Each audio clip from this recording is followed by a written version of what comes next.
vamos falar um pouquinho sobre os vírus. E primeiramente, eu gostaria de fazer vocês só refletirem a respeito de doenças causadas por vírus. Quem já teve? Acho que todos nós já tivemos alguma gripe, alguma doença que é comum em criança, né? Como catapora, às vezes sarampo, rubéola. Tem muitas doenças que são causadas por vírus. E quem nunca foi ao médico e ele falou: você está com virose. O que é uma virose? Virose é uma doença viral que não se sabe exatamente o agente causador, mas que geralmente tem como características causar diarreia e vômito. Então, é uma maneira genérica do médico dizer que a gente está com algum vírus, mas que a gente sozinho consegue se recuperar. Então, vamos lá. O que são vírus?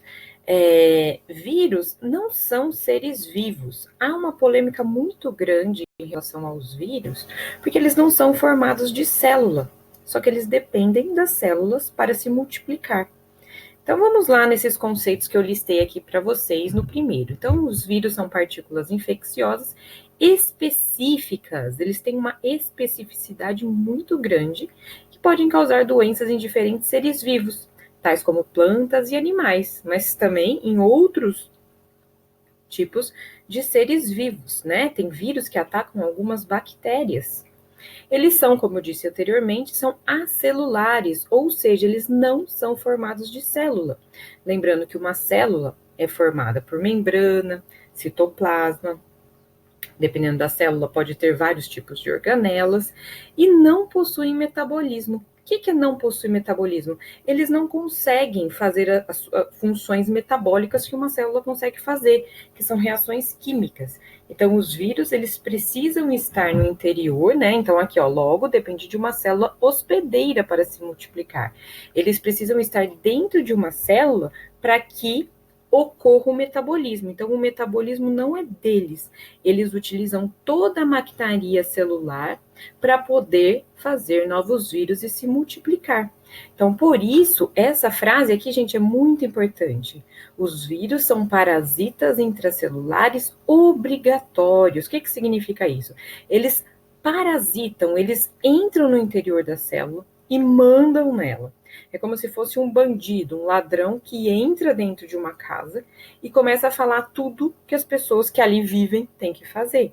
Por que intracelulares? Porque eles precisam estar no interior de uma célula para que eles possam comandar o aparato celular a fazer novos vírus. E por que obrigatórios? Porque fora das células, eles não têm essa capacidade de se multiplicar, ok?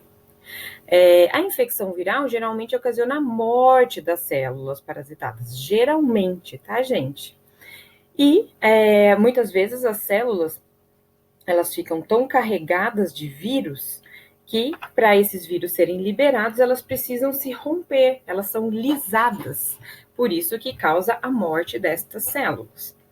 Quando fora da célula hospedeira, os vírus, né, as partículas virais não são chamadas vírus, e sim vírions. Vamos pensar no coronavírus. Quando a gente chega em casa e vai higienizar coisas que a gente comprou, a gente passa, muitas vezes, borrifa álcool 70, ou às vezes água sanitária em determinada diluição. Por quê? Porque se ali naquele, vamos supor que foi uma sacolinha de supermercado, esteja alguma partícula viral, ela não está em sua forma ativa, ela não está no interior de uma célula se multiplicando. Então, na verdade, se tem alguma partícula viral ali, é chamada de vírion e não de vírus. E os vírus, como eu já falei, não têm metabolismo próprio, eles dependem do metabolismo celular. Aqui são algumas imagens, gente, de vários tipos de vírus. Então, olha aqui, ó, eles têm formatos diferentes, o HIV, o vírus da hepatite B, o vírus da ebola, um vírus, né, chamado adenovírus, influenza, que é o vírus da gripe, e esse daqui chamado bacteriófago, que é um vírus muito estudado, que ataca bactérias. Aqui, pessoal, só para vocês entenderem que os vírus, aqui é um exemplo de um tipo de vírus aqui, ó, provavelmente pode ser aqui o da influenza, eles penetram em uma célula. Vejam que os vírus são menores do que uma célula. As células já são muito pequenas, a gente só consegue observá-las em microscópio. O vírus consegue ser menorzinho, então ele se adentra no interior da célula e comanda todas essas estruturas aqui, a fim de produzir novos vírus. Então, aqui, quando a gente vê esses vírus saindo, geralmente, como eu disse anteriormente, ó, ele vai romper essa célula até gerando a sua morte. E essas partículas virais, enquanto elas não penetrarem em outros vírus, elas são chamadas de vírions. Como que é a estrutura dos vírus? Então, os vírus, ele não é formado aqui, desculpa, não tem essa estrutura celular aqui, ó. Isso aqui, esse grande é uma célula que tem o núcleo, que tem o DNA, aqui, ó, complexo de Golgi, ribossomo, mitocôndria, não tem nada disso. O vírus, ele é formado pelo material genético, olha aqui, e por uma estrutura que protege esse material genético chamado de capsídeo. O que é capsídeo? É uma cápsula de proteína que envolve o material genético. Então, é chamado de núcleo capsídeo. Então, veja aqui o vírus da influenza. Aqui é o material genético, que no caso é um RNA. Aí, ele tem aqui, ó, esse capsídeo. Veja que está escrito aqui, ó, capsídeo, esse redondinho, protegendo o material genético. Só que esse vírus, ele tem, além de tudo, um envelope externo. Ok? Esse daqui é o vírus das bactérias, bacteriófago. Ele tem um material genético, que no caso é o DNA, e tem essa capinha envolvendo o material genético chamado de capsídeo. Então, material genético junto com o capsídeo é chamado de núcleo capsídeo. Alguns vírus, além desse capsídeo, têm um envelope formado externamente por uma estrutura lipoproteica. Então, são chamados de vírus envelopados. Esse vírus aqui, influenza, ele é um vírus envelopado. Esse vírus aqui não é um vírus envelopado. Então, vamos seguir aqui, ó. Os vírus, eles podem ser de com duas classificações. Quando ele tem ou não a presença desse envelope lipoproteico, ele é chamado de envelopado. Quando ele não tem essa estrutura por fora desse capsídeo, ele é chamado de não envelopado. E um vírus, ele pode ser caracterizado de acordo com o seu material genético. Então, tem vírus que só tem DNA, e ele é chamado de adenovírus, ou ele só tem RNA, e ele é chamado de retrovírus. O que é DNA e RNA? São os ácidos nucleicos, né? São formados por ácidos nucleicos e são moléculas que carregam a informação genética daquele vírus. Existem, gente, algumas exceções. Por exemplo, existe um vírus chamado de citomegalovírus, que ele tem DNA e RNA juntos, mas é uma exceção, tá? Geralmente, ou ele tem DNA, e é chamado de adenovírus, ou RNA, e é chamado de retrovírus. Só para vocês entenderem em relação aos vírus envelopados, os vírus envelopados, eles têm uma membrana, né, uma camada externa. E essa camada tem a mesma constituição da membrana plasmática das células. Aqui eu coloquei uma imagem que representa uma célula normal, uma célula eucarionte, no caso, porque ela tem organelas membranosas, tem núcleo aqui. E se a gente pegar um cortezinho dessa membrana e aumentar, a gente vê a estrutura lipoproteica da membrana celular. O que significa uma membrana lipoproteica? Ela tem lipídio e proteína. Então, essas bolinhas azuis com esses compridinhos é a parte lipídica.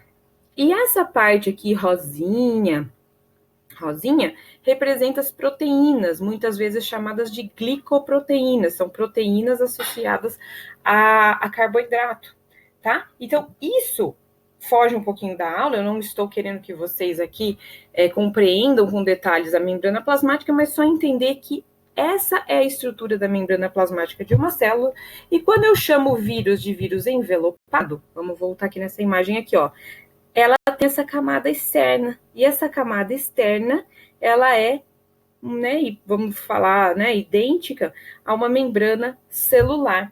Então, a gente pode pensar assim, ó, quando o vírus se adentra numa célula para ele se parasitar, e comandar todo o metabolismo dessa célula, quando ele sai, ele leva com ele essa membrana plasmática da célula que ele parasitou.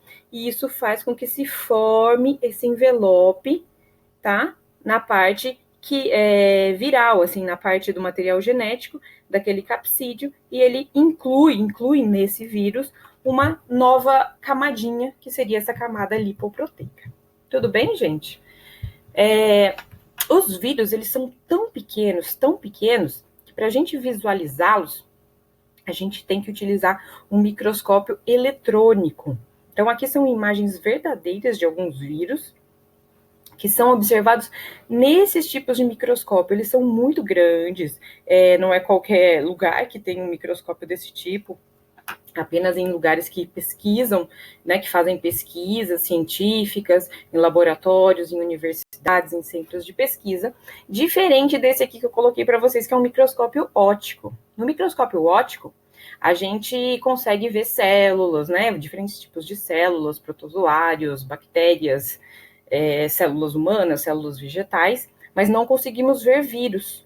Mas, né, com esse aparato aqui, que é extremamente caro, é possível ver essas imagens dos vírus. Os vírus são muito pequenos, gente. Só aqui, para vocês terem uma ideia, aqui é uma célula humana, é uma hemácia. Ela tem aqui, ó, 10.000 nanômetros de diâmetro. E aqui do lado dessa hemácia tem uma bactéria. Essa bactéria é chamada de Escherichia coli. É um tipo de bactéria, e olha como a bactéria é pequena perto da nossa célula, né, nossa hemácia, nosso glóbulo vermelho. Então, pensem, para a gente olhar uma célula vermelha humana, a gente consegue visualizar no microscópio óptico, que é aquele pequenininho que eu mostrei no slide anterior. A bactéria a gente a gente consegue ver no microscópio óptico. Então,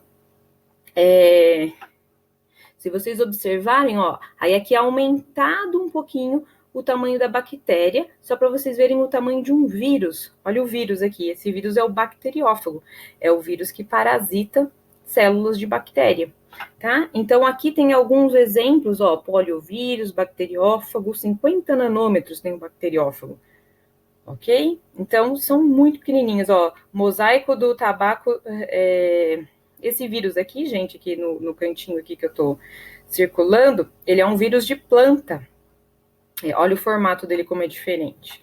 Então, os vírus, eles são muito pequenininhos. Se vocês olharem aqui nessa escala, né, comparativa, tem aqui os átomos, depois tem as moléculas maiores, né, lipídios, proteínas, o vírus da gripe, olha aqui, ó, próximo de 100 nanômetros, depois aqui a mitocôndria é uma organela bem grande no interior de uma célula, que é o tamanho de uma bactéria, o tamanho das células, tá?